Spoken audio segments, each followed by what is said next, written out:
All right, everybody. Sunday, January 22nd. It's a big day.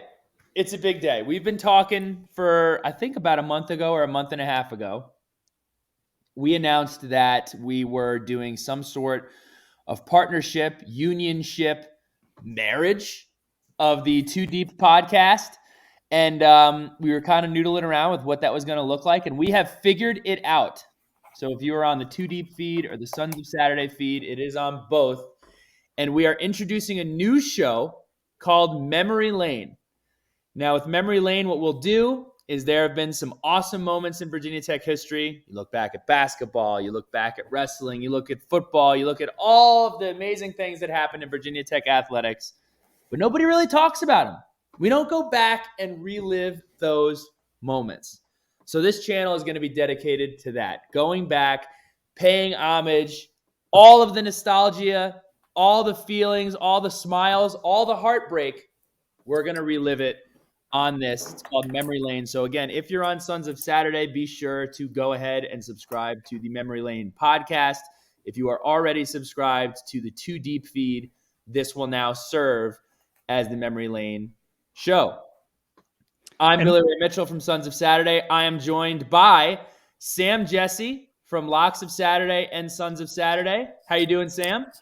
I'm doing great. Big women's basketball dub today. That's so right. We got some good vibes in the building. We've been talking about this conversation we're going to have tonight for a while. I think it's going to be really fun and some great off-season content. That's right. And I'm also joined by Pete Berthaud, formerly of the Too Deep podcast and now part of the Sons of Saturday family. How you doing, Pete? Dude, I'm pumped. I'm ready to, take my first dive into the pool with you guys. And we got that big wrestling win on Friday, which I wanted to mention. Sam covered the women's, but the wrestling win was so awesome on Friday night. And we needed it with how things are going for the men's basketball team and how the season ended in football. So I'm ready for this, dude. This is going to be a fun conversation tonight.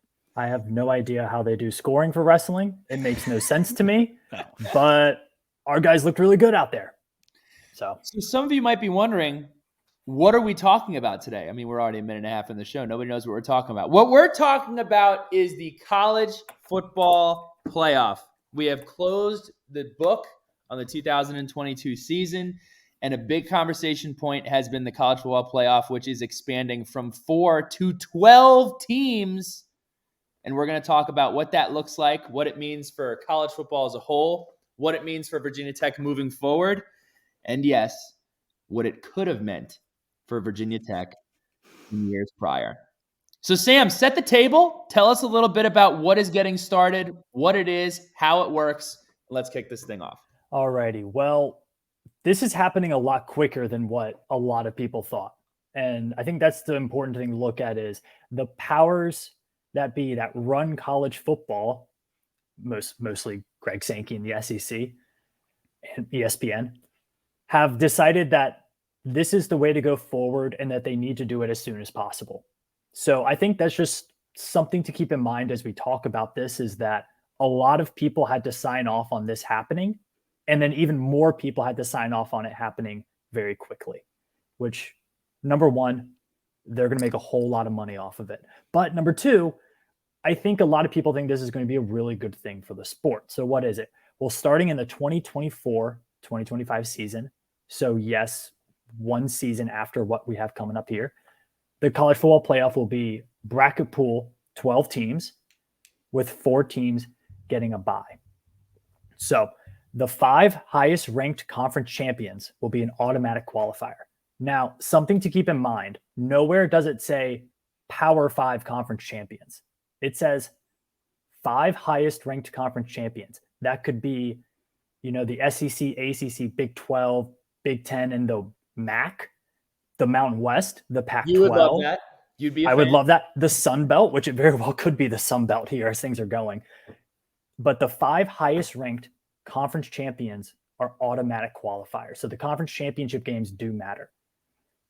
Second bullet point on that, higher ranked seeds will host the first round, which means you will get on-campus college football games like it was meant to be played on Saturday afternoons on college campuses. That's going to be amazing. So here's a quote from an article from Sporting News. It's really, really informative and goes into it. Quote, the 12-team format will feature in order the top 4 conference champions, followed by some combination of top 6 at-large bids and 2 highest-ranked remaining conference champions. Teams will be ordered based on the college football playoff rankings. So the rankings will still determine the seeds. I think you have to think about it a lot how March Madness works, where you win your conference, you get in, but then everything's based on seeding. I think this sets up so that teams in the ACC, Big Ten, Pac-12, you have an opportunity to be a top 4 seed, even if you aren't a top 4 team. I think that's very important. Thoughts on that, on the whole bracket? I'll start. For one, you mentioned the Sun Belt. They're huge winners in this. Access for them and the Mountain West. Like those are probably, with the American losing teams, it's hard to say whether they're the 6th best anymore. It could be the Sun Belt. It could be Mountain West. It could be the American. And also there's probably more reverberations to come, but huge for just access in general. And I want to talk more about access when we get to the effect on college football. But the 4 home games are huge and such a cool part of this. And what they did, I think it's great with 12 teams rather than 8. It kind of walks the line between the people who say you're missing out on the importance of the season because you're adding too many teams, because the buys are huge and that's vastly important. If you want to win a national championship, you need a buy, most likely. That's my opinion. But also you're incentivized to get that 5 through 8 slot because you get a home game, which is a huge advantage on the field and monetarily a huge advantage off the field as well. So there are so many things I like about it. And I think there's a lot of different things they did here that are pretty cool. It keeps the regular season important, how the seeding works. It keeps it very, very important. I'll say this too. You saw that we were throwing the word conference around and conference championships. I'm interested to see how Notre Dame decides what they're going to do, and some of these other independent schools determine what they're going to do. If it means that we've had a couple of years where Notre Dame, if you think, could they have bolstered their resume with a conference championship? Would it have made a difference? Notre Dame's kind of escaped that. And I think Notre Dame unfairly is criticized for having a soft schedule, when in reality, if you go look at their schedule, they often have one of the harder schedules in the country. That's just the way that it usually shakes out. So, but Notre Dame will have to make a decision here. Do you not want to have logos on the Pepsi stands and on the sidelines, or do you want to play for a college football championship? So that's a very interesting question they're going to have to ask. Well, I'll tell you, Billy Ray, with Notre Dame and our friends Sons of Saturday, Notre Dame, I think they know this very well. This was a bit of a slap in the face to Notre Dame because they went out of their way almost to say Notre Dame is not going to be a top 4 seed. So that's going to be really interesting going forward as they continue to play really well with Freeman as their head coach. And by the way, they might have the toughest schedule in the country next year. So there will not be any question next year for that one. But yeah, Notre Dame becomes really interesting. It does. And I initially thought the same thing, like, wow, Notre Dame maybe got a little screwed because they can't be a top 4 seed. But it depends on what they're chasing. If they want to be in the playoff every year, they have better access with this model than almost any other team in the country, because they don't got to play a conference championship, have that good team at the end of the year that they could potentially lose to. And with their schedule, though it can be tough some years, they control that. If they see this playing out in a way that, like, hey, if we manipulate this game, take out one Power 5, put in one G5, we can get to the playoff this year, and they can control that going forward. If they're like, we're going to be top 12, so we'll get it. And that's money that they get. They don't have to share with anybody. So it depends on what Notre Dame wants. If they want a national championship, not getting a bye ever is going to make that very challenging. All right, so let's get into where these games are going to be played. I think this is really interesting, and there's some key nuances to this that I think is just crazy college football weirdness and perfect. So according from the College Football Playoffs website, the first round of the playoff in 2024 will take place the week ending Saturday, December 21st, at either the home field of the higher seed team or at another site designated by the higher seeded institution. Woo! I'm going to pause right there, which means, let's say you are number 6 in the country. I don't know, JMU. let's say JMU runs the table in the Sun So Belt. you're just leaning into the weird here, huh? Yeah. I mean, I can name it Boise State. Okay. I mean, TCU was number TCU. 3 in the country when back at a time when they Your were in a small stadium conference. holds, TCU stadium holds like about 45K. Yeah. Imagine if you're TCU and saying, what if we just sold 90,000 tickets down the road in Arlington at Cowboy Stadium? Or what if you are Maryland and you say, hey, the new owner of the Washington Commanders, Jeff Bezos, just built a gajillion-dollar stadium down the road. Let's play there. Mhm. That's interesting. And I think that's a really cool part they put in there to give some athletic departments some flexibility if they maybe don't have the on-campus facilities to host such an event. I think was that at all based? I heard something about like weather, like for instance, like Minnesota. If they make the playoff and have a home game in late December or January, like it could be -8. Play it. Yeah. Well, I think one thing is like, let's say LSU is the 12 seed and they have to play 5 seed Wisconsin. I think Wisconsin's going to really try to play that game in Camp Randall. But let's say there is inclement weather, something like that. It does give you the flexibility to move that around. Yeah. I also wonder how from a schedule, and we'll talk a little bit into that. I guess we could do it now because we're talking about locations. I wonder how fast those decisions need to be made, right? How much of a heads up do you need to give? And 2, one of my biggest questions, fears, is how is the money? Is it going to be, if Virginia Tech is hosting a home game, do season ticket holders get first dibs or face value price for college football playoff games? What is the buying process for the home team to get their seats? If I have seats in Section 5 and we're hosting a game and I don't have those seats for the college football playoff, I'm going to be upset. I'm going to have some issues with that. How are they going to handle tickets for students? Are students, because most students won't be on campus during the college football playoff, are students still going to have their seats? I would assume not, but it would be pretty funny to see 80, 70, and 60-year-olds in North End Zone.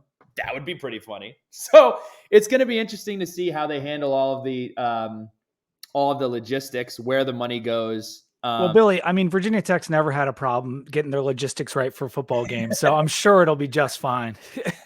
I mean, if we look to the NFL, the Cleveland Buffalo game that they had to move to Detroit, they made that decision on a Tuesday evening. And that was made, and keep in mind, major college football programs charter flights.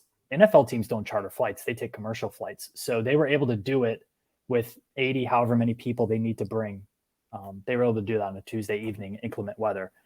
I'm guessing colleges will be able to, if they get 3 or 4 days notice, that's going to be pretty easy for them. Would you see teams surrender is probably the wrong word, but let's say we get a Texas-Oklahoma game. Are they going to play that at the Cotton Bowl? Would they do that? Probably not. But would you see at all ever if 2 teams had an inclement weather deal? I'm just trying to figure out if you would ever see something where the 2 teams got a deal to play at a stadium in the middle of both schools. You don't think that an NFL stadium would say, hey, Michigan, you guys have this game coming up. Michigan's a bad example because of how big their stadium is. Yeah. But let's just use Cincinnati. the biggest one. Yeah, we'll use Cincinnati as one. Hey, Cincinnati, come play this game at Detroit's field, or come play this game at the Bengals stadium, and we're going to give you X amount of kickback if you're willing to do that. Could you see that happen too? Yeah, you could. I just don't know if a school would ever want to take the focus off of their camp. Like, there's no way Tech would ever play, at Washington Stadium. I wasn't even going to say FedEx because that would never, ever happen. But say they built a brand new, shiny, awesome stadium in between Richmond and DC. I don't think we'd ever play it there. I think it's going to have to be a very specific scenario, but I also love that they put that in there because I love weird, wild scenarios in college football. Georgia Tech at the Georgia Tech playing at the Falcon Stadium. There's a better example. Yeah, that's a perfect example. It took me a while to get there, but there's one. That's a really good one and is probably likely. I would almost have to assume. However, the Peach Bowl is one of the 6 bowls, and that's another thing about this college football playoff expansion. quarterfinals and semifinals are played at the New Year's Six sites. And so 2 things about that. One, now you're going to play like a not a quarterfinal, but whatever comes before that, round 1, round 2 in Atlanta at the same stadium. And then if you were to win the first bowl game, now teams can play in 2 bowl games per year.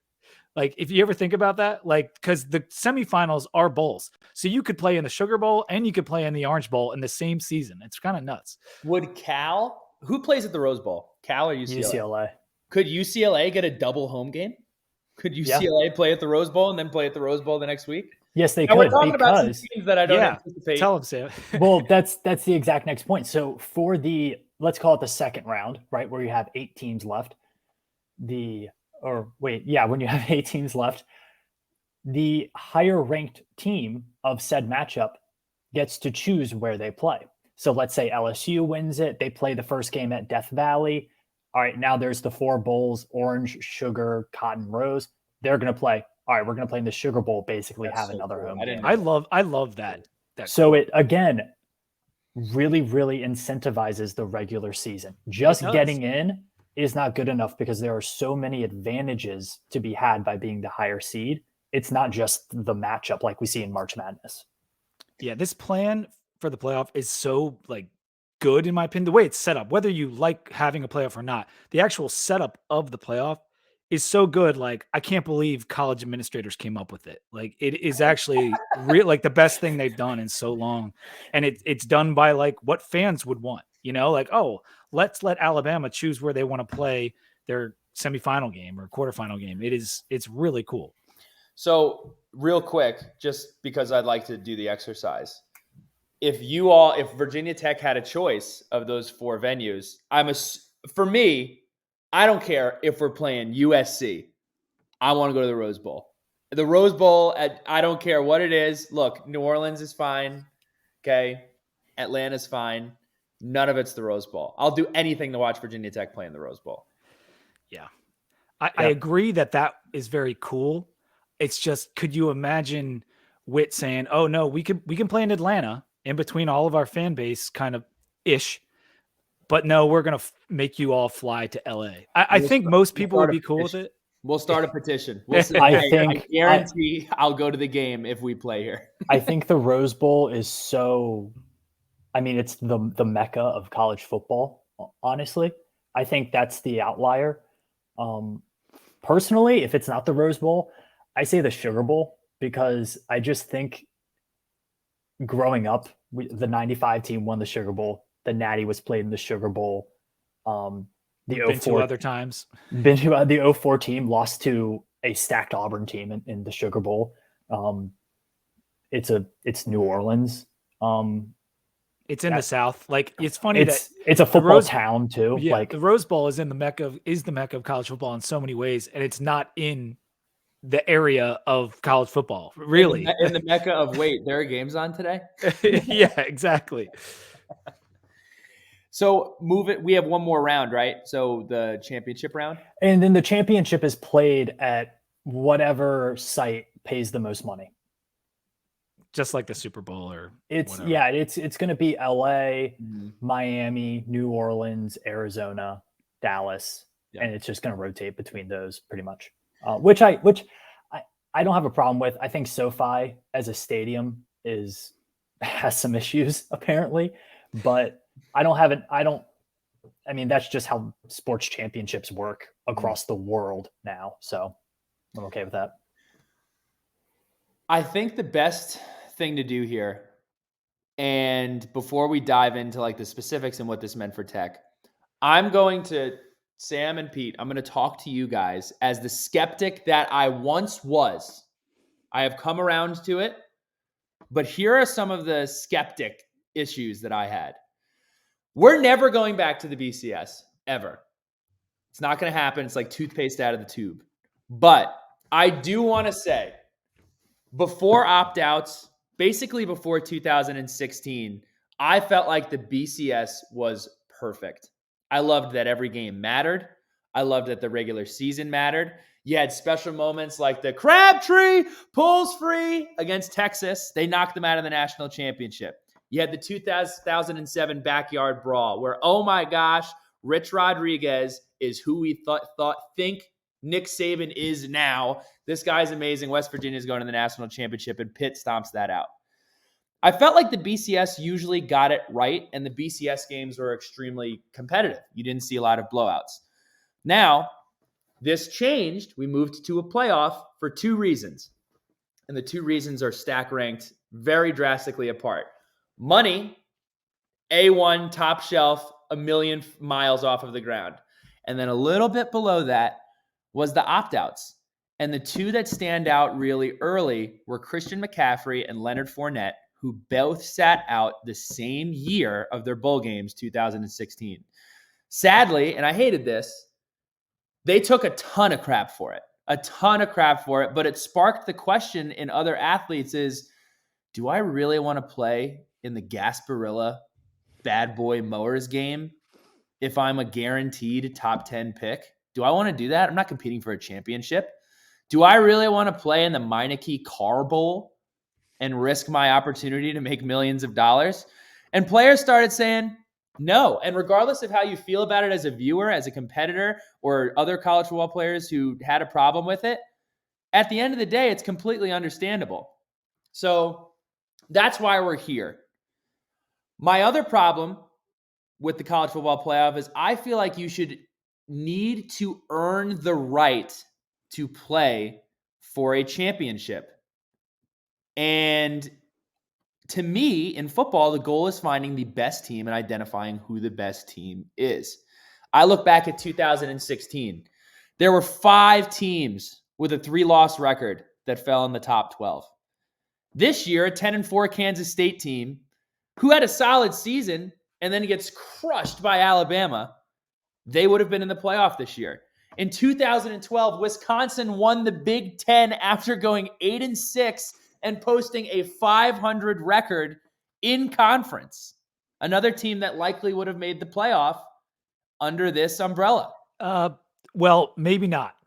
And I know that you make a fair point, but that's the caveat with 6 highest ranked champs. If you're not in the top 12, because they're still doing the selection committee rankings. And if that wasn't clear, hopefully everyone knows that. They're still doing the selection committee rankings.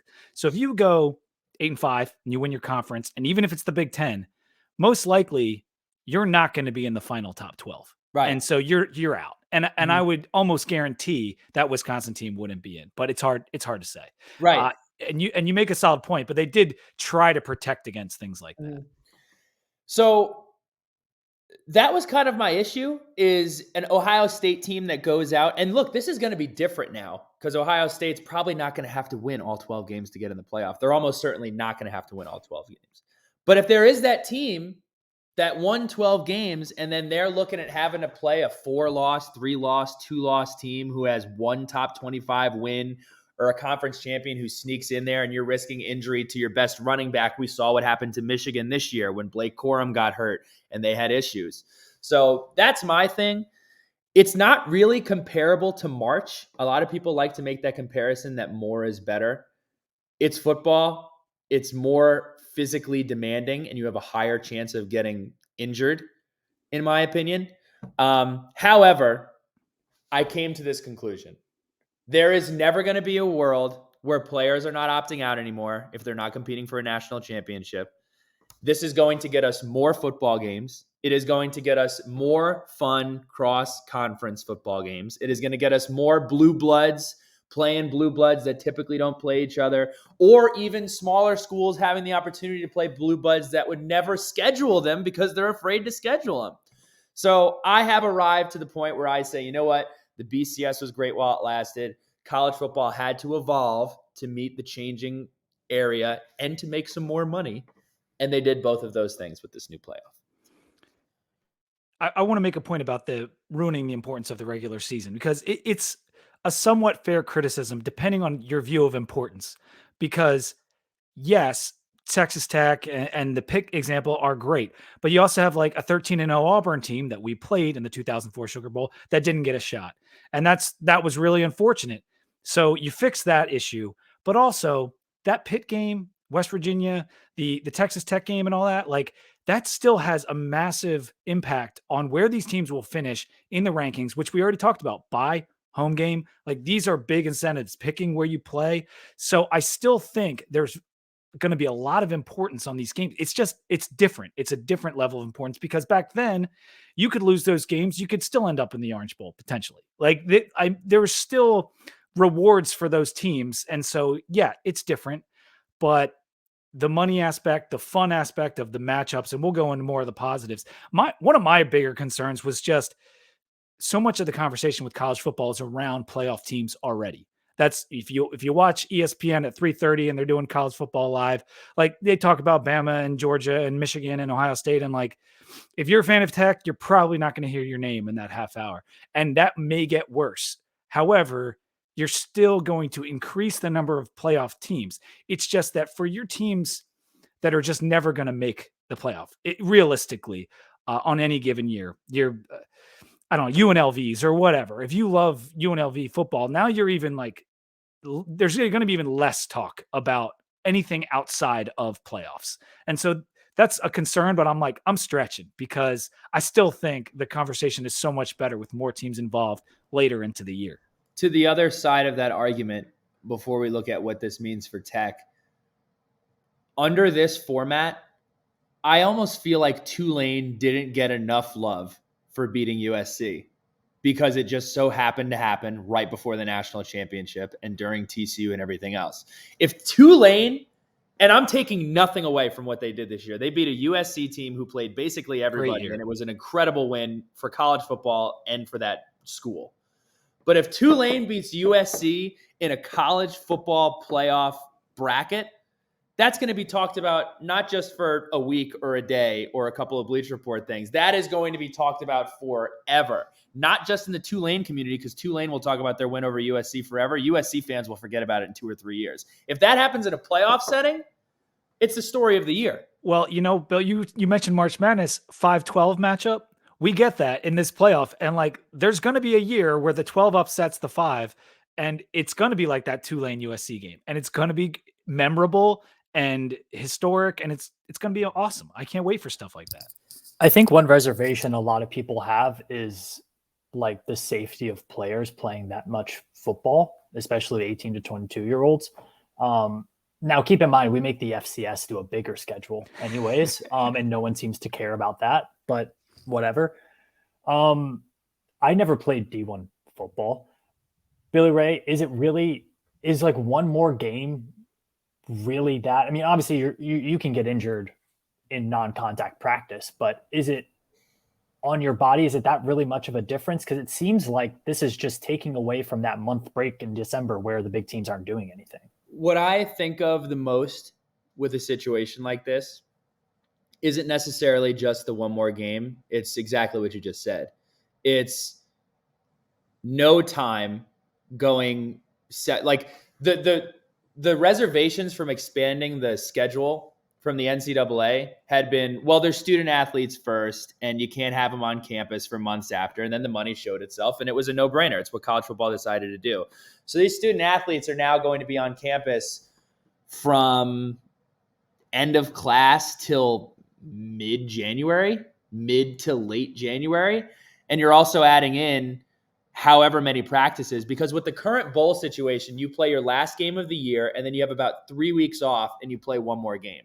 Now you're going to, so in those 3 weeks, you have a week, like the starters will have a week off, or they'll do a lot less. And then when you get closer to game time, then you ramp it back up. Now you're going from, you play your last game, you have a game coming up, you have a conference championship, you have a game coming up, you have a game coming up, and then you have a game coming up. So those starters and the guys who just played 12 games aren't getting a week and a half to get right, a week and a half for treatment. So I think the wear and tear on the body comes more so from the high level and high intensity practice for those additional 3 or 4 weeks.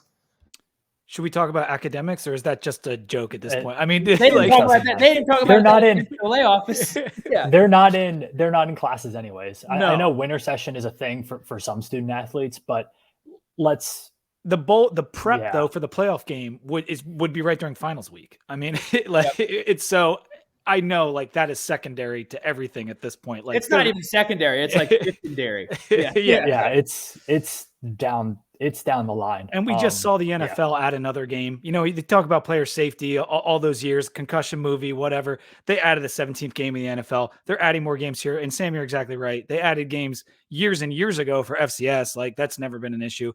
So it's all been a farce. It's all about who can protect the money. And so they finally figured out a way to, like, get more money and share the pie and whatever. And I'm happy because it's better for the fans. But is it better for the student athletes? Probably not. It might be with NIL. It might be. I don't know. I think with NIL, it very well could be. And I also think athletic departments themselves have the opportunity to gain a lot more revenue. Mm-hmm. And I think that's a big driver for this, because I mean, just being included in the playoff and getting part of that TV money, that not only do you have to your school and the ticket sales and the increased donations and all of that, but you also, let's say Clemson and Carolina make it in 2024, whatever, you know, part of that money that they gets allocated evenly to all of the ACC teams. You think Whit Babcock's going to be upset about that if Carolina makes it? No, he's going to be the biggest powder blue fan in the world if Carolina makes it. So that's part of it as well. We've poo-pooed it on a little bit enough here. Why don't we go back and we look at what could have been in the history of Virginia Tech? And Sam, I know you crunched a lot of these numbers here. Well, most of this actually comes. Andy Bitter did this like right away. He was ready for this. He usually is.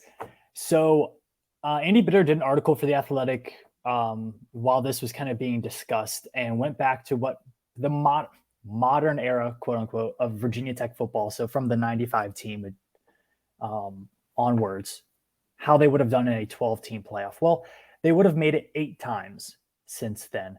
They would have made it in 95, 96, 99, 2000, 2004, 05, 07, and 09. So that's 4 times in the old Big East. And then 4 times in the ACC. And then you have near misses in 2008, 2010, and 2011. And honestly, you're probably a snap or 2 away in 2016 as well. And I know, Pete, we talked about this beforehand. The way those the rankings are, I think would be a little bit different, because you're going to try to get certain brands into the playoff and certain ones not. And a lot of the earlier stuff that Andy was doing, there was no selection committee. So there's not really nuanced thoughts, conversations about where these teams should be. It's AP poll, it's biases and all that stuff.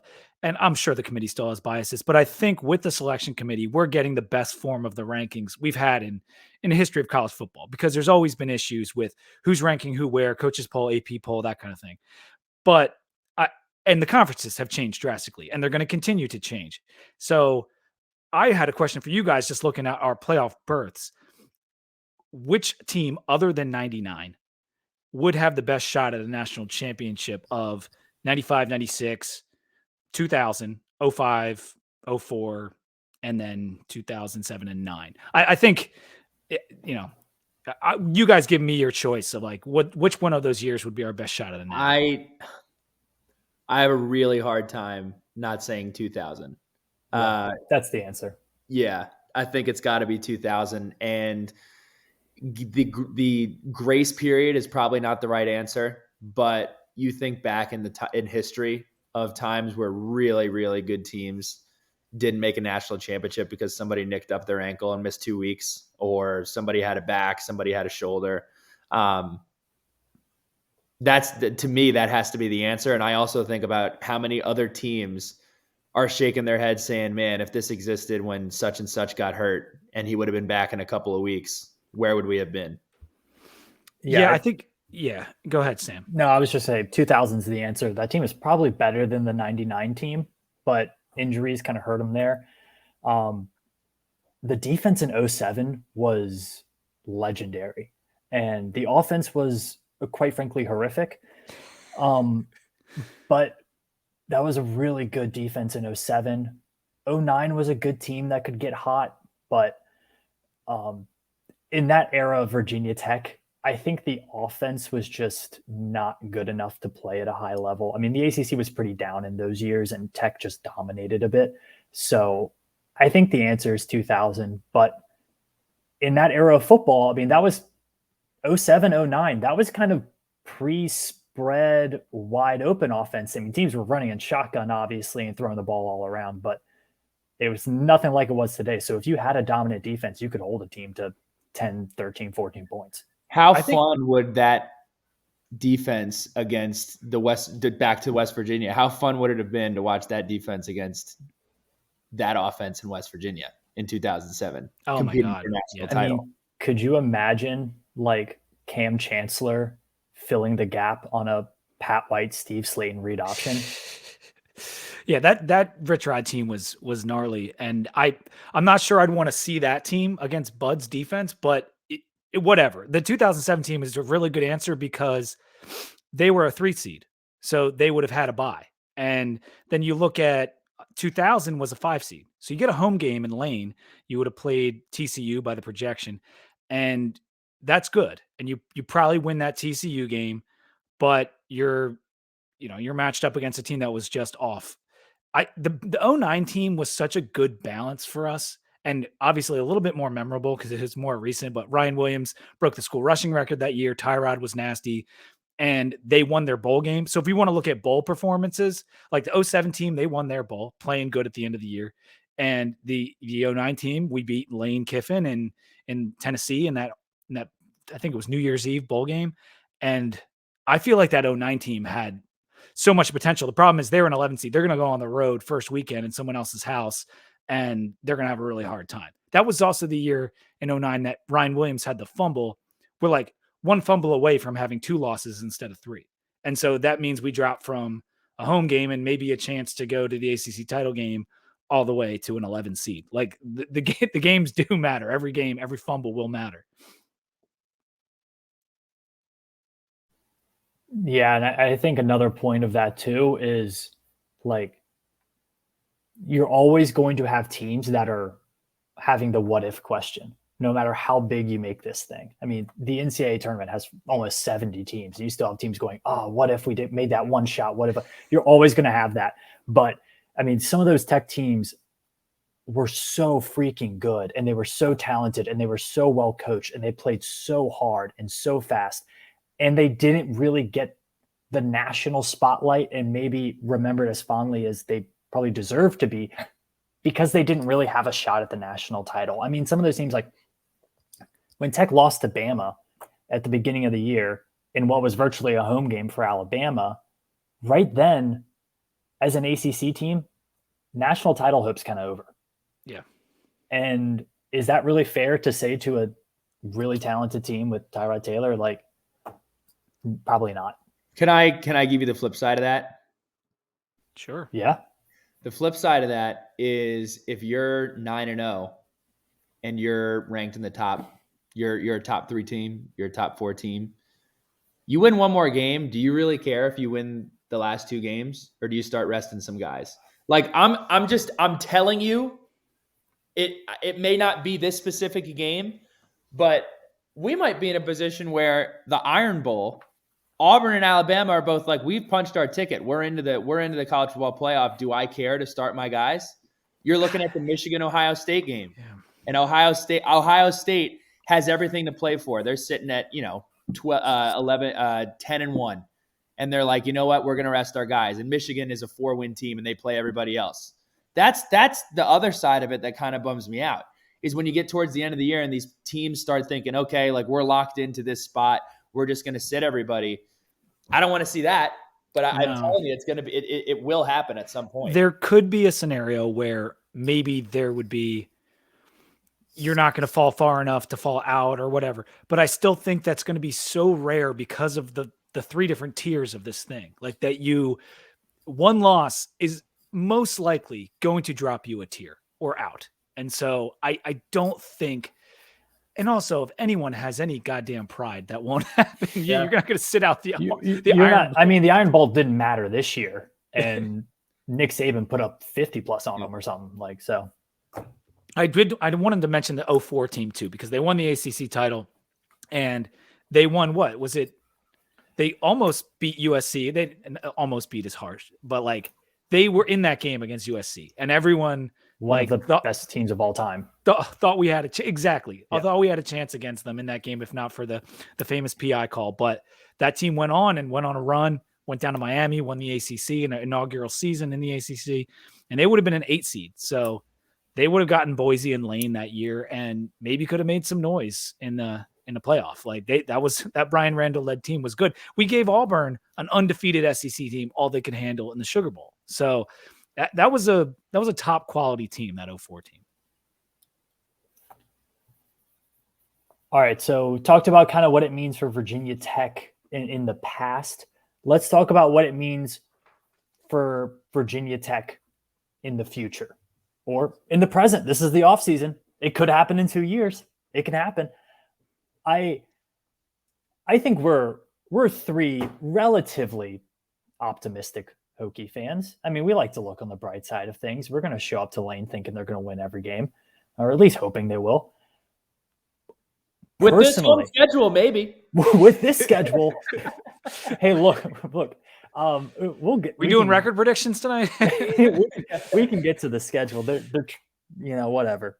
I mean, we look at the history of Virginia Tech. I think we look at the history of college football and some teams that have gone on stretches of 10-plus win seasons. You look at programs like Colorado's done that. Iowa's done that. Wisconsin's done that. Oklahoma State, Washington.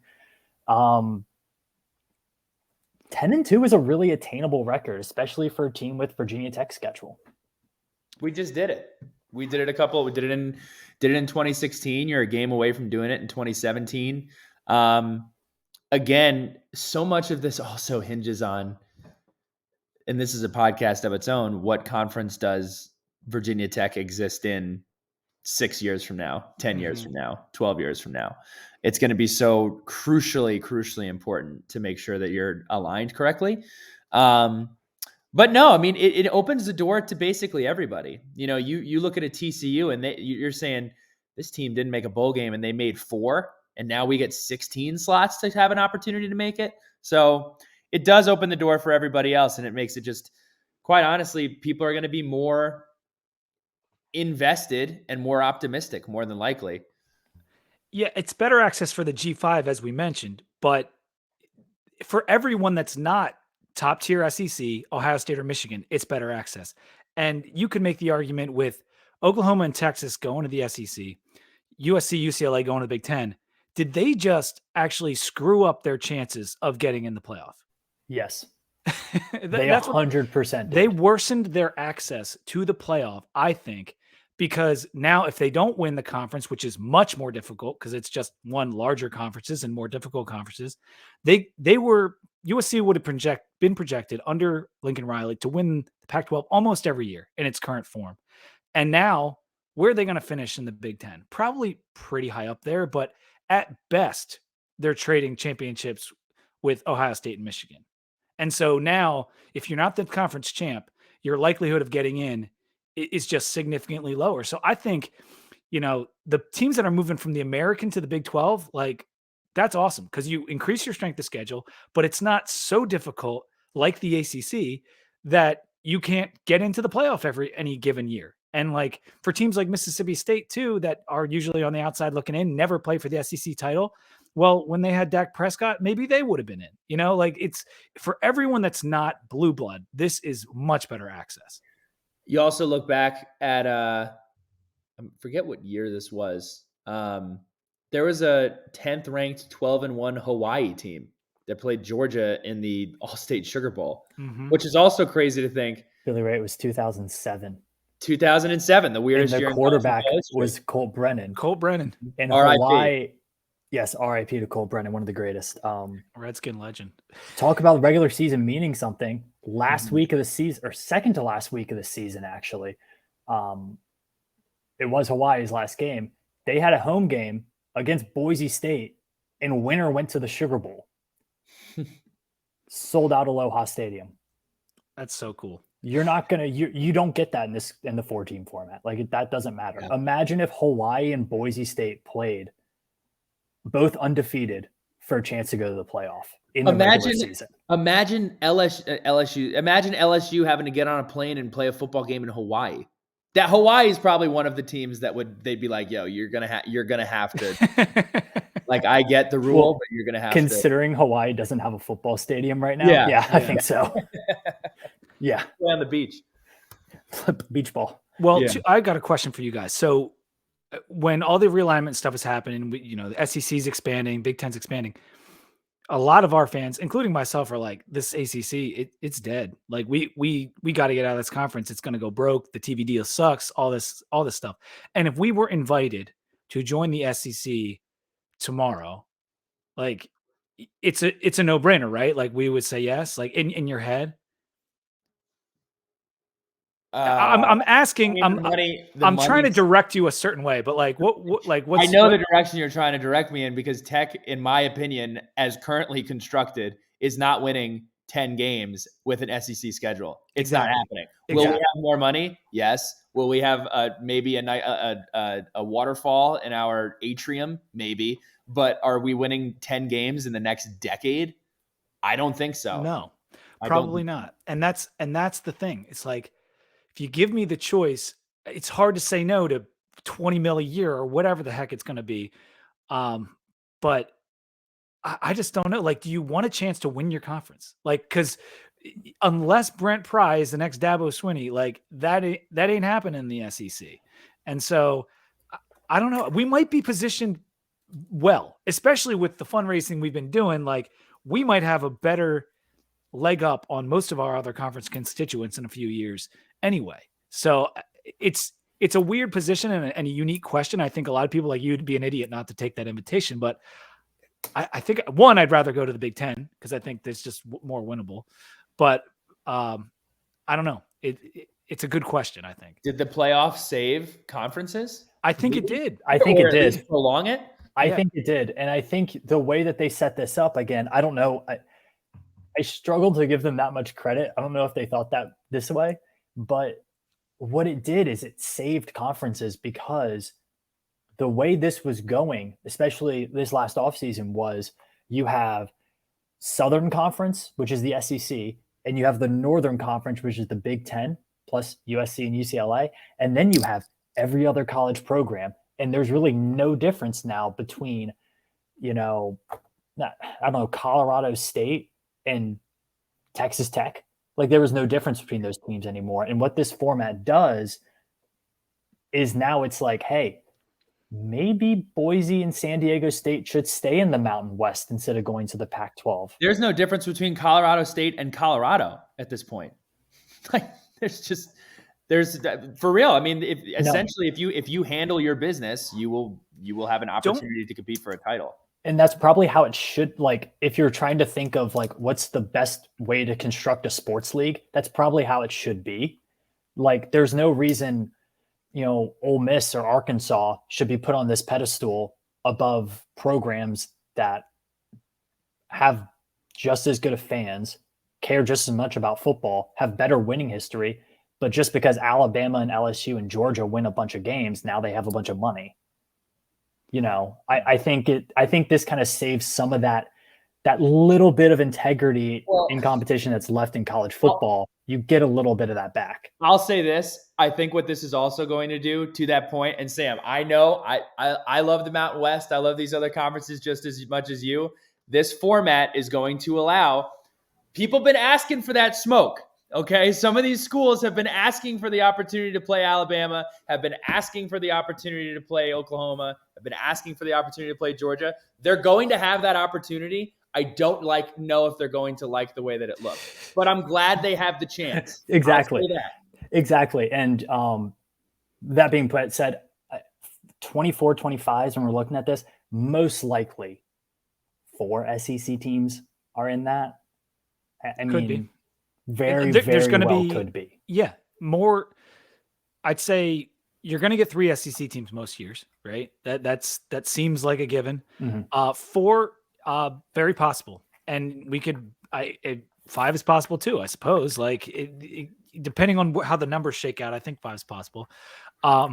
There was some tweet that went out the other week about 3 or 4 SEC teams are going to get in the Final Four a lot of years. And I just was like, okay, you can say 3 may happen here or there, but 4 SEC teams, for one, the quirk of just being lined up against each other and having it work to get you to the Final Four is so unlikely. But 3 could happen. 4 is like, one, it's never happened in college basketball, and I know it's a lot different, but it's never happened, to note. But it's likely never going to happen in college football. Never say never, but it's extremely, extremely unlikely. For all the SEC lovers that it's just far and away the best, like, I don't think that's ever going to happen. To that point, I had this under fears, but it kind of fits. I don't know if this is a fear as much as it is a question mark. I wonder how conferences like the SEC, who knows that they are already regarded as the best conference, which in my opinion, I believe that they are by a wide margin, but people will debate it. How willing are they going to be to schedule really difficult out of conference games in the regular schedule, in the regular season? Like, what is Alabama's incentive to play Penn State in the regular season if they're already going to get the benefit of playing in the SEC already? Wouldn't you rather schedule a New Mexico State, an Alabama Central A&M, or some school like that? It's a good point. I don't see why any of these blue blood teams who are already going to be weighted, I use weighted as a throwback to the BCS. Like, if you're already going to be weighted as being in that conference, what is your incentive to ever travel? Forget a home and home to schedule any type of difficult matchup with an out-of-conference opponent. I see zero. It's going to change the way people construct their schedules and potentially construct their conferences going forward, because the great thing about the 14 playoff and even the BCS was that it did encourage these out-of-conference games that challenged you, because if you don't have a good strength of schedule, you're not going to measure up at the end of the year. That isn't gone, but it's being somewhat eliminated, like you said. So a lot of people might go to the Michigan model, where you play essentially nothing out of conference every single year, and you rely on your Big Ten strength of schedule, and you win all your games, and you go to the playoff. And I think that you'll start seeing less of those marquee out of conference matchups to not put you at risk. I also wonder if it will, like, what is the perfect conference to make this playoff, to maximize your chances every year of getting in this playoff? And it would be a 10-team conference, essentially, like less teams, because that just increases your odds of winning on a decade basis. And, maybe not as good. It's the Big 12. Yeah, it's the Big 12. Weaker, no top tier teams. It's the Big 12 because you want to be in a conference. It's the Big 12 or it's the ACC. It might be the ACC. There's such a separation between, like, think of it as, obviously it's a different sport. Think of Gonzaga in college basketball. The difference between Gonzaga, most years, not this year, and everybody else is a million miles, okay? And you see that in the ACC with Clemson as it's currently constructed right now. Meanwhile, Florida State may have something to say about that. Miami would like to have something to say about that. But then you also shift over to the Big 12, where you play everybody in your conference once, and it's kind of a crapshoot. You never know who's going to win the Big 12, and you're going to put yourself in a position to be in the playoff basically every single year. Especially with no Oklahoma. I mean, they were the class of that conference. They won it almost every year.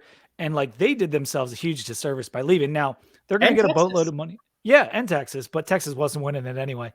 but That's fair. But Oklahoma literally would have been in the playoff like every year under this model, every single freaking year. And now they're at risk of, if they're not the 4th best team in the SEC, which they very well might not be, they're not getting in.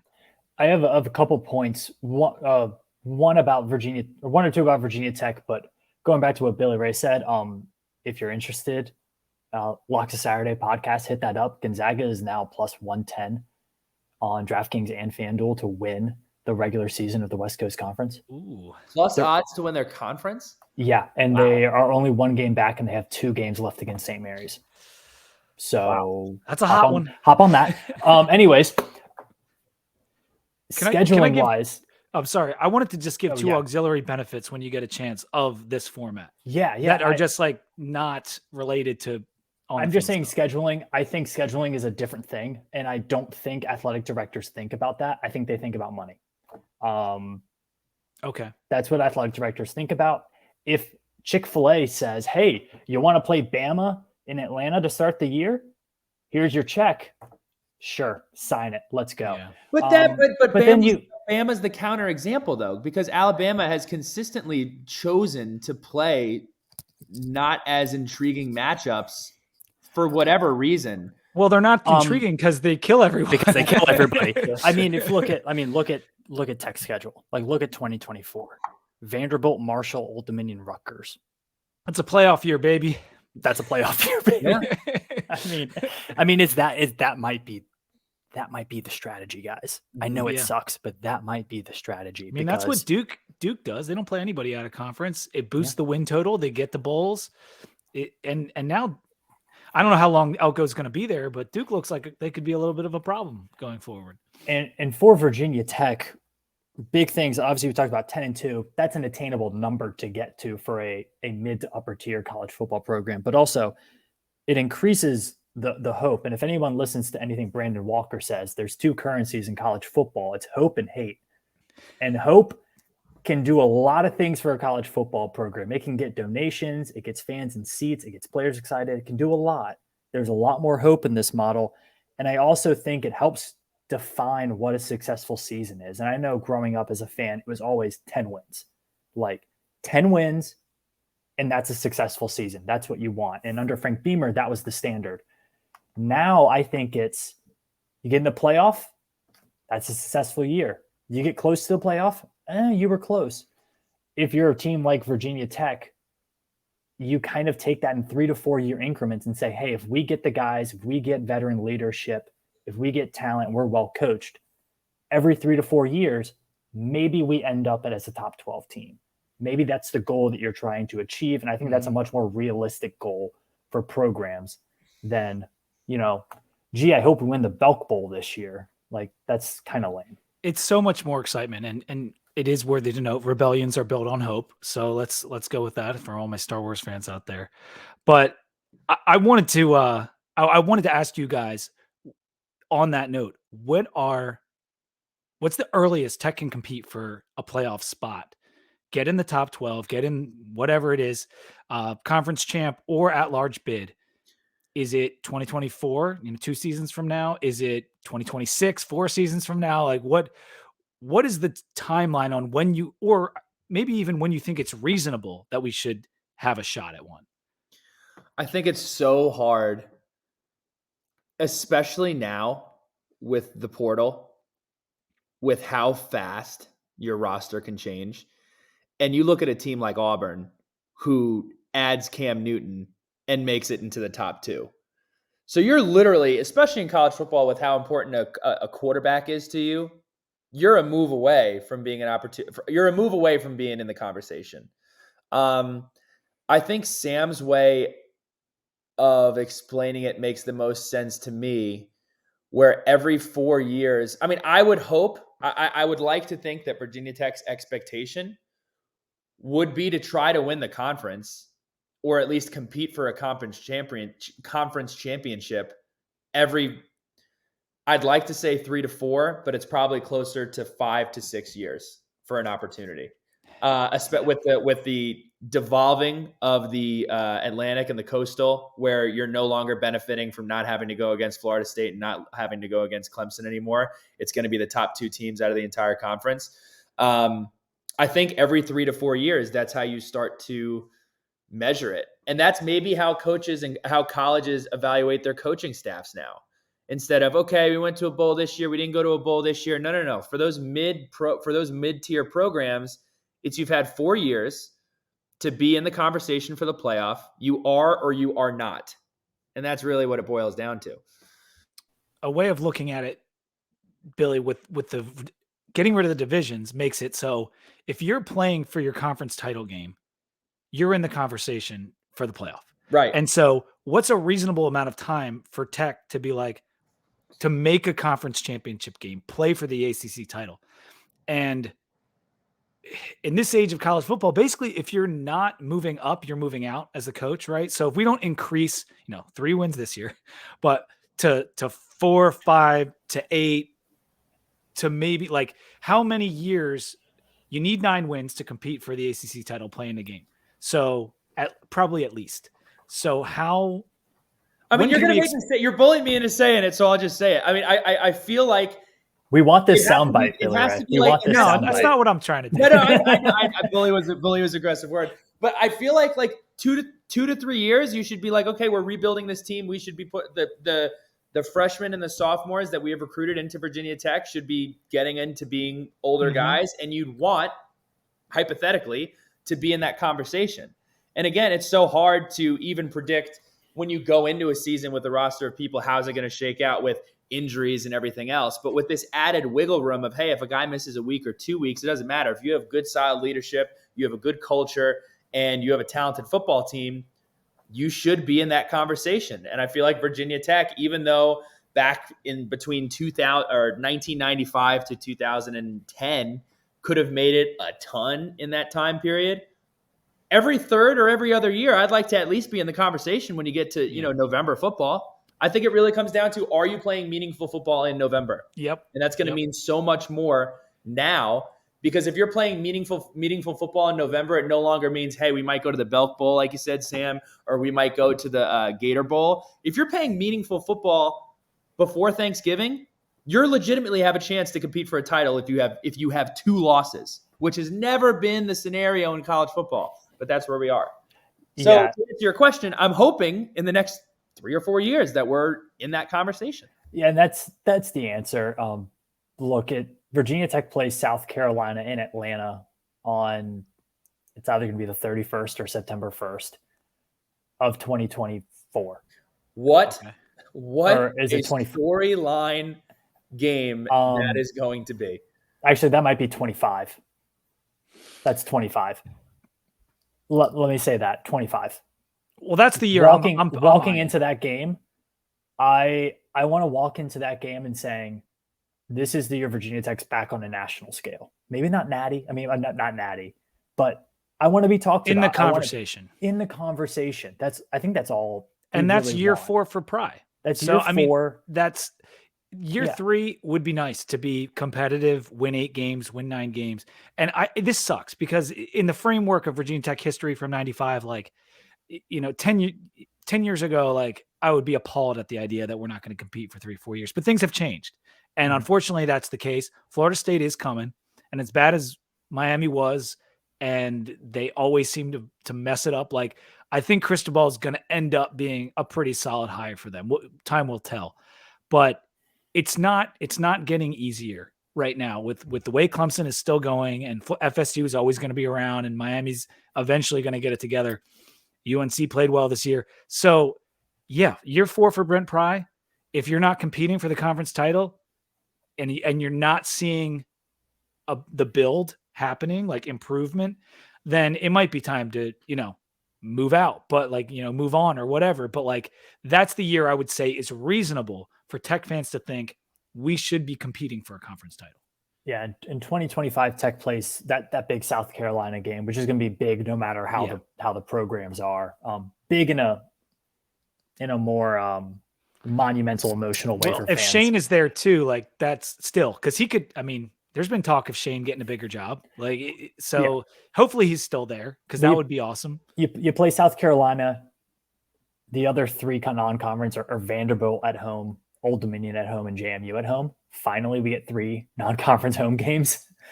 You avoid Clemson and you avoid Carolina on your conference schedule that year. For me, obviously, this is a fool's errand looking ahead a couple years in college football. But you look at it and you're like, okay, we should be competing for 9-10 wins that season, right? If you're going on a step-by-step basis, hey, we win 2 more games next year, 2 more the year after that. You should be competing for that. Yeah. I think it's a reasonable expectation. Billy said the thing about you can do turnarounds quick with the portal. I mean, look no further than TCU. And they weren't even so reliant on portal. They had what Fuente had, a lot of inherited talent, that they had the right coaches come in, great offensive coaching staff, and, championship game notwithstanding, they had an incredible season, and they turned it around literally in 1 year. And so this day and age in college football, it can happen faster than ever. I hope something like that happens for Tech. I kind of see more of an NC State, even Clemson-esque build, which took time and took coaching change and all that kind of thing. I hope it happens as fast as possible, but by year 4, I would expect us to have, hopefully, that 10 to 15% chance of making the playoff. And also it expands the conversation during the offseason too, because the offseason this past year was just, okay, let's talk about Georgia. Let's talk about Ohio State. Let's talk about, and then everybody else. Yeah. Now you're expanding that conversation to, like, if we had a college football playoff into next year, you're talking about Florida State.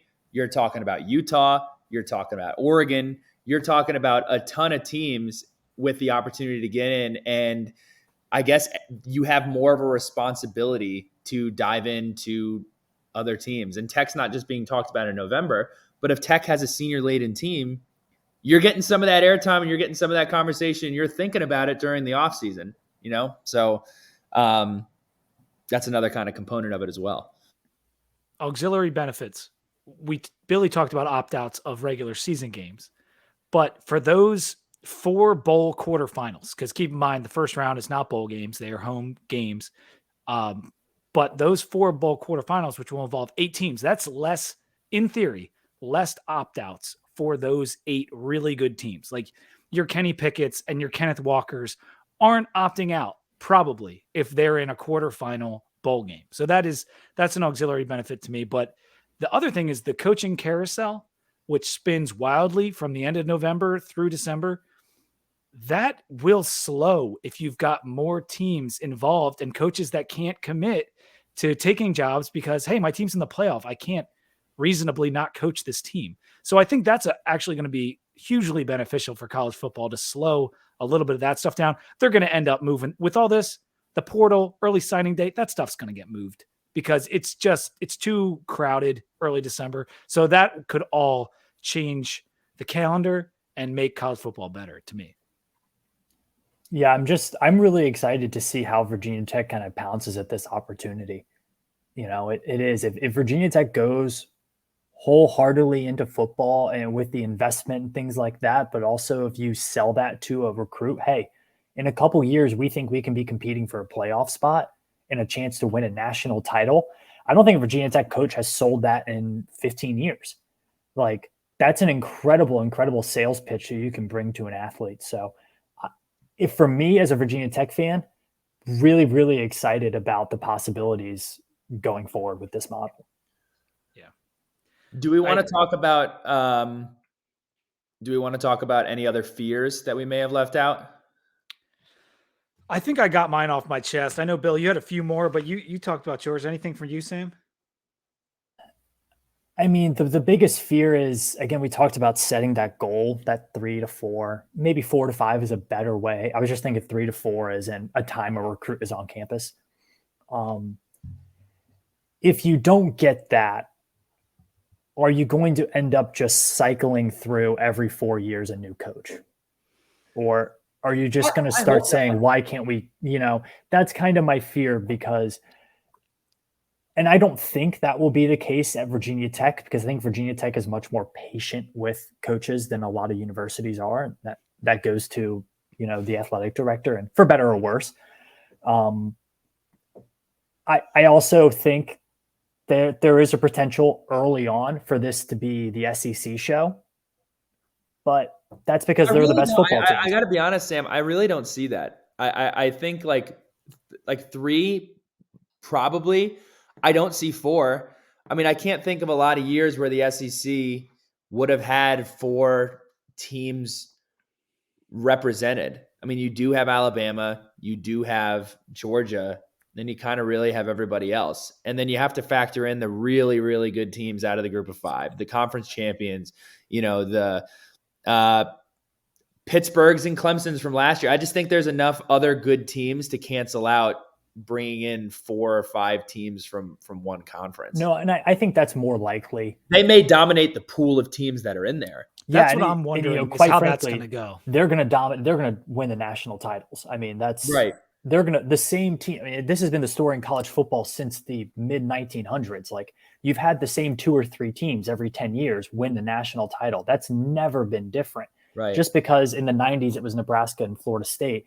and now it's Alabama, Georgia. This is not gonna It's fix no that. different. Yeah. If you're a fan of Cinderellas, like this isn't the sport for you. You want the BCS because we were that Cinderella in '99. Like that was because you don't have to face a gauntlet of SEC team. You don't have to face 3 super good teams to get to the finals. And like, could you imagine? Like I said, the thing about getting the bye a couple times, but like you have to win 4 games. Yeah, it's not any given Sunday. It's not any games. Yeah, it's not any given Sunday. It's 4 Saturdays in a row, right? Whatever day they're playing it. I did think of one other fear, Billy, and it's in that a lot of times in college football, you win 9 games, you win 10 games, whatever. You go to a nice bowl, you win, you feel good, your fans feel good, and it's a lot of momentum for the following season.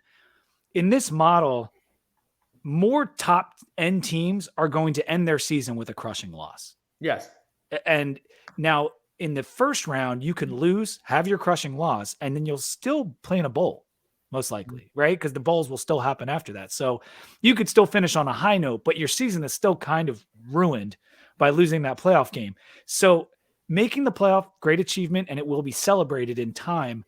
But I think that having half of these teams, or I guess 11 of these teams, losing the last game of their season. Wait, you're saying that if you make the playoff, you can go to a bowl after it? I might have just sounded. Yes.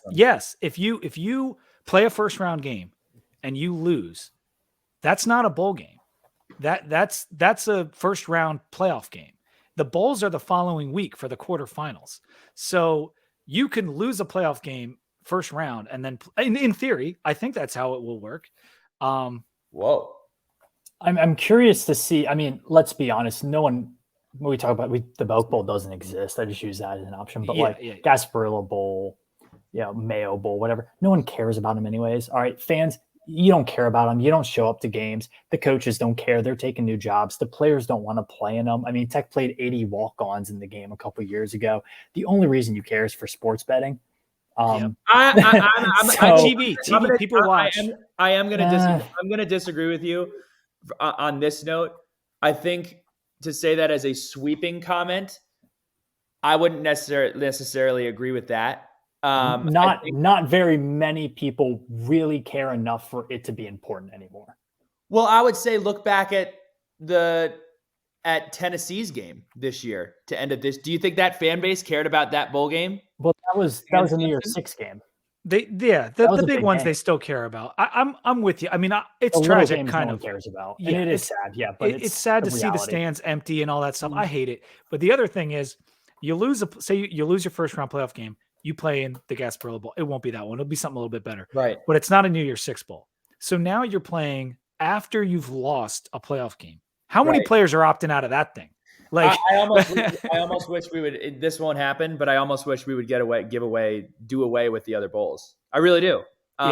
Because it's not going to happen. They purposely saved them for quarterfinals and semifinals. Right. So I kind of wish that we would have gone away with them. And Sam, we kind of moved past this, but I just want to bring it back. You were saying, are we going to cycle through coaches every 4 years? I think from a fan base health perspective, let's look at a Steve Spurrier, right, at South Carolina. That fan base probably wasn't jazzed that they went to the Gator Bowl and they played Michigan. When in reality, that was a really good season for South Carolina with Garcia and everybody else. You go and meet that Michigan team. Now, instead of I'm just going to use this one for example for Virginia Tech. Virginia Tech plays in the Belk Bowl in 2016. And in the moment, you're like, wow, this is really cool. We're playing in Arkansas. But then you look back at it retrospectively and like, wow, the best that we have to cling to is the Belk Bowl in 2016. It sounds a lot different off of your tongue when you say in 2016, we were a win away from competing for a national championship. So it's a little easier to kind of measure where it is, because as silly as this sounds, just the names of the bowl game can get the fan base to view a season in a certain regard than it does or does not. Because you'll think back and you'll say, oh, that Tennessee team in 2008 won the such and such bowl. That South Carolina team in such and such year won the whatever bowl. And the verbiage of it kind of sounds silly, But when you put it in the context of they were a win over Vanderbilt away from competing for a national title, or that year we made the national championship playoff, it sounds a little bit different. It makes it easier to kind of grade and understand exactly where you stand. I'll ask you this. As we go forward with this, and we have one more year of the 14 playoff, and to be quite honest, I don't think anybody thinks it's going to go differently than kind of what it did. I think you're going to see the same few teams up there.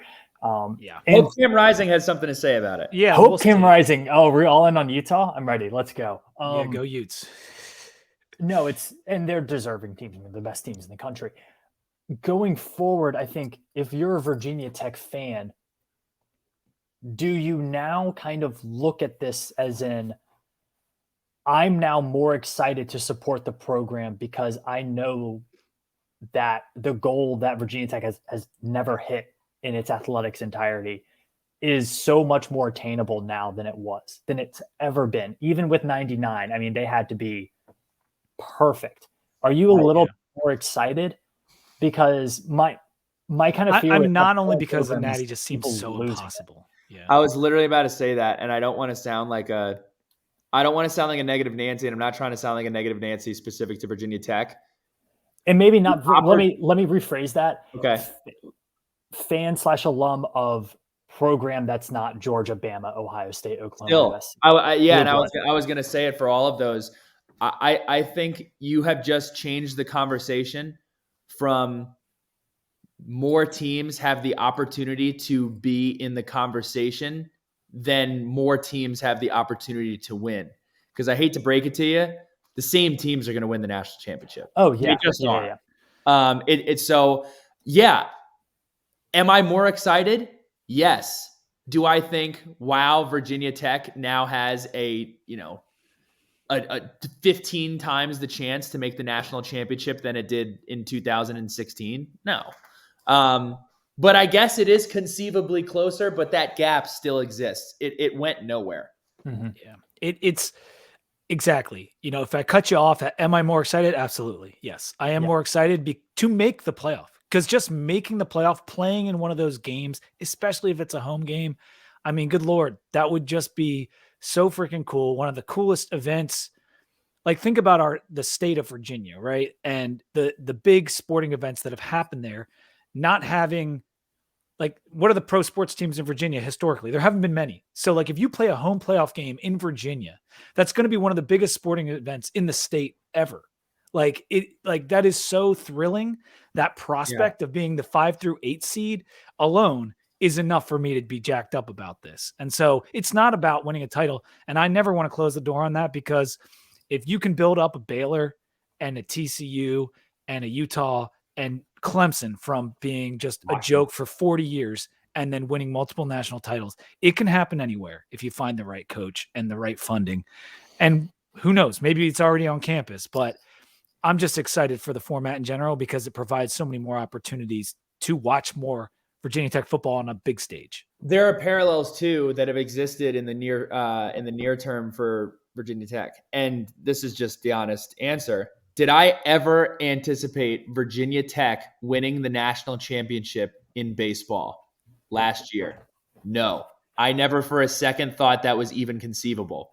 But the thought of going to Omaha, Nebraska, even if it meant going and losing to Ole Miss in 4 games or getting crushed by anybody, just having the opportunity and having the chance to go and watch my team compete on that pedestal, or the softball team, or the wrestling team even. You look at wrestling's having an amazing year, and they're continuing to get better, and I don't want to put a ceiling on what they're doing. But the gap between 8 in college wrestling and 3, 2, and 1 is miles and miles and miles and miles. So the short answer is yes.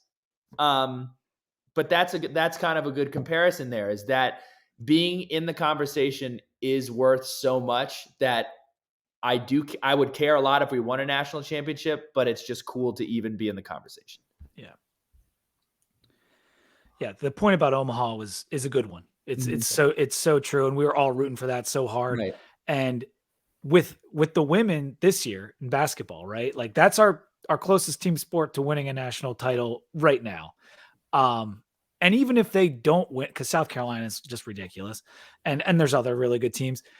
If they make the Final Four, though, like that would be sick. Like that would be absolutely. You can hang a banner. Yeah. Like it's so. I mean, it can. I know football's a different animal, but it can happen in sports. I mean, probably 4 years ago, I was in tots with a friend making a bet that Virginia Tech wouldn't finish last in the ACC for the third straight year.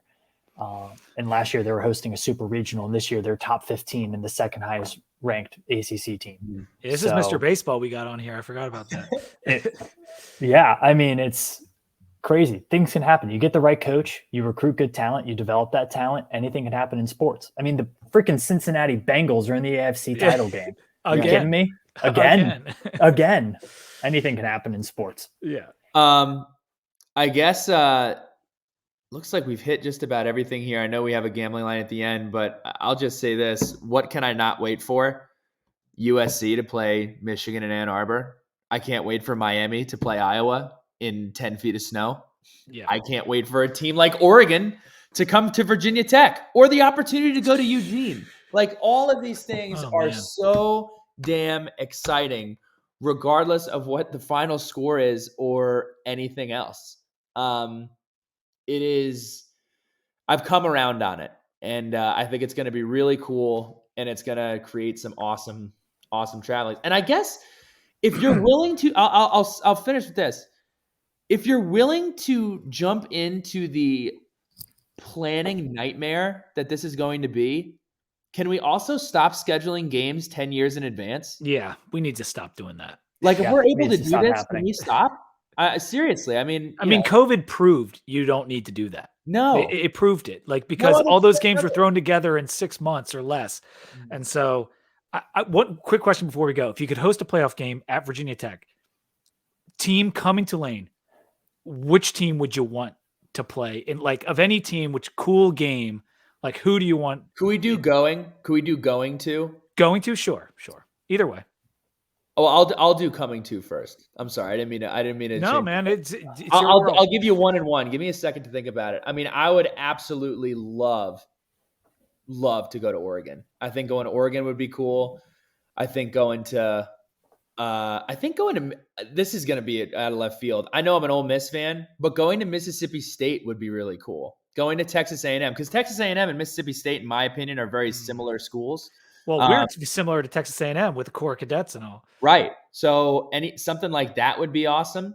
I was thinking Tennessee there or in Lane would be epic. Like with how close the schools are, or WVU. Like, I mean, I don't want to go to WVU, but hosting them would be pretty cool in a playoff game. It would. Penn State. I mean, we've been begging to play Penn State for the last decade. I mean, that's one. The Penn State game needs to happen. I know. God. That was going to be awesome. Oregon's a great one. I would love to go see like a night game in Provo, Utah would be insane. The tailgate might not be that good. I'd make the tailgate good. They can't stop me. I'm not a student. Let's go. That'd be in January. We can go skiing in Park City before the game. It'd be absolutely. I think that would be just. I mean, gosh, I could spend LSU an hour. like Death Valley. I mean, we've done that in 07. Didn't go well. But hosting them in 2003 did go well, or 2002. But think about the weird.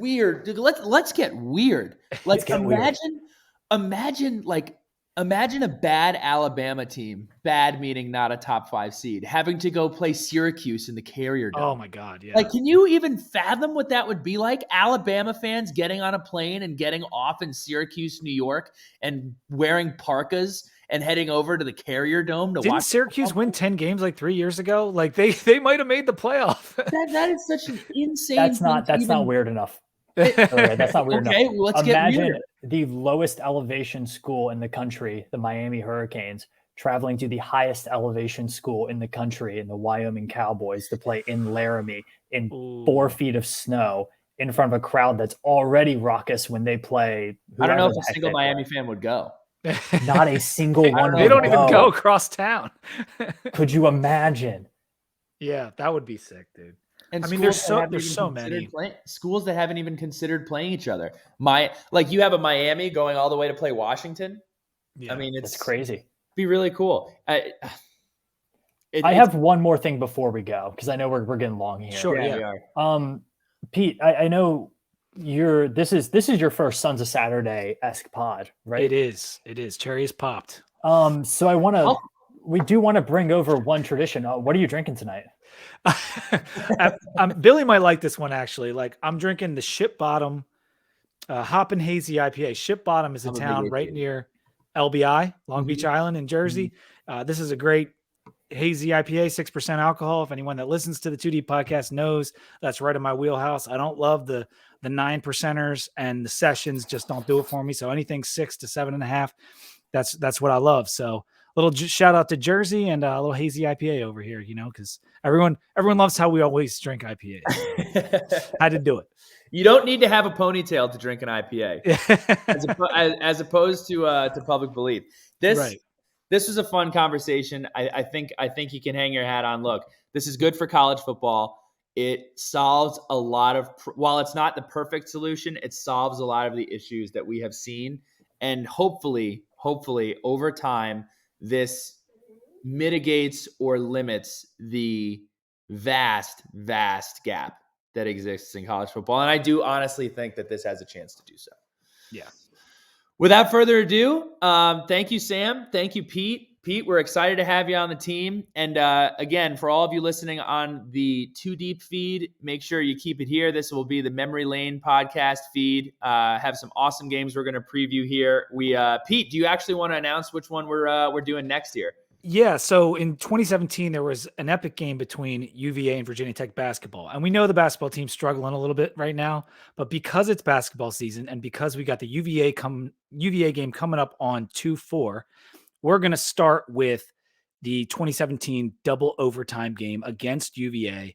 I believe that was the ball on the rim game. London Parentis. Mm-hmm. And it was just, I remember where I was when it was on and everything. So we're going to bust that out as the first episode in a week and a half, I guess. It'll probably be the 1st of February, but we'll get the details ironed out and let you know. But that will be the first Memory Lane. We're going to start with basketball. But if you've got suggestions for football games, send them along. We've got a long list of just games we loved. And I'm not sure we have a perfect criteria yet for like, how old does the game have to be? Is there certain things about it that have to be in place for it to qualify for a rewatchable or a Memory Lane game? But there's going to be a lot of football games. We'll do a few basketball games. It's going to be a lot of fun, and that will be primarily off season, although they might be sprinkled in all throughout the year. Thanks so much for tuning in. Again, if you're on the Sons of Saturday feed, make sure you subscribe to the Memory Lane feed. And without further ado, we will talk to you come February.